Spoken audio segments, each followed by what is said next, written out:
Сайн байцгаана уу та бүхэнд олон улсын амьдрал болсон үйл явдлыг таймлан хүргэе.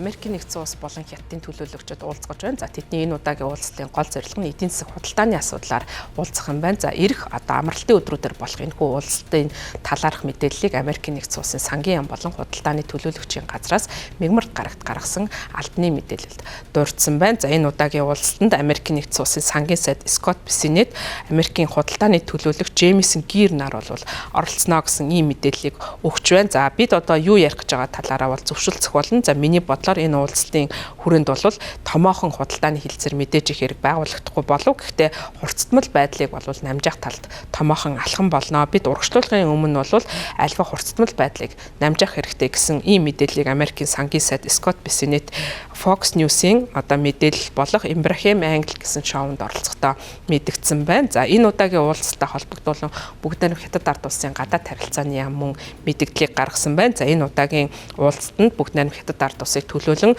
ерөнхий сайдын орлогч Хэлифен оролцоно гэсэн ийм мэдээллийг өгч байна. За Хятадын гадаад хэргийн яамнаас ерөнхийлөгчийн орлогч Хэлифен за Хятад Америкийн эдийн засаг худалдааны асуудал хэрэгэлсэн Хятадын талын удирдлагын хувьд Америкийн сангийн сайд Скотт Бессенеттэй уулзнаа гэсэн ийм мэдээллийг өгч байна.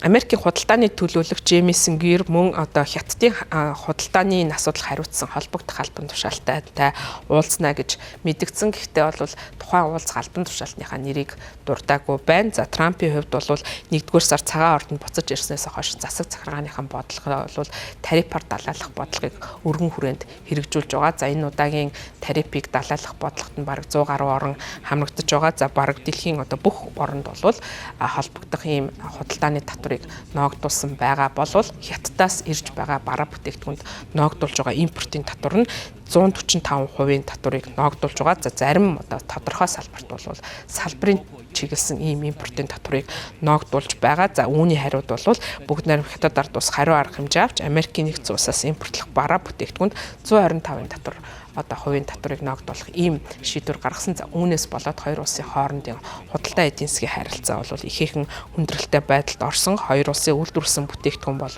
энэ худалдааны тарифын улмаас асар үнэтэй болсон. За мөн энэ үйлдэл нь бол санхүүгийн зах зээлийг зочролт оруулаад байгаа. Ингэснээр бол хоёр улсын худалдаа огцон буурсан ийм нөхцөл байдал үүсэт байгаа. Тэгэхээр хоёр тал бол яриа хэлцээний аргаар тухайн асуудлаа шийдвэрлэхийг зорж байгаануудад энэ удаагийн анхны уулзалт болж байгаа юм байна. За энэ уулзлаас гадна Америкийн сангийн сайд мөн мегмар гарагт мэдээлэл хийсэн. За энэ үеэрээ Америкийн нэгдсэн улс 17 худалдааны түн шуурмтойгоо ямар нэгэн байдлаар худалдааг одоо тарифтай холбоотой асуудлаа шийдвэрлэх зорилгоор яриа хэлцээнд орсон байгаа гэсэн ийм мэдээллийг бас өгч байна. За Америкийн нэгдсэн улсын хувьд бол зарим улс орнууд за ялангуяа Хятад ийхүү одоо худалдааны өндөр тариф ноогдуулж байгаа нь зарим орнуудад бас боломжийг олгож байна гэж үзэж байна. За ялангуяа Хятадтай өрсөлдөхүйц бараа бүтээгдэхүүн үйлдвэрлэдэг орнууд бол тухайн боломжийг ашиглан Хятадын бараа бүтээгдэхүүнийг орлуулах бараа бүтээгдэхүүнийг Америкийн зах зээлд нийлүүлэх боломжтой гэж харж байгаа. За энэ нэг боломж нь бол Монгол улсад бас харагдаж байгаа. За Монгол улсын хувьд бол дэлхийн ноолуурын 50% шахууг нь бол дангаараа нийлүүлдэг ийм ноолуурын одоо томоохон нийлүүлэгч одоо уран байгаа. Тэгэхээр энэ одоо боломжоо ашиглан Монголд үйлдвэрлэсэн ноолуурын бүтээгдэхүүнийг бол Америкийн зах зээлд бас нийлүүлэх боломж харагдаж байна гэсэн ийм бас дүгнэлтийг хийж болохоор байгаамаа.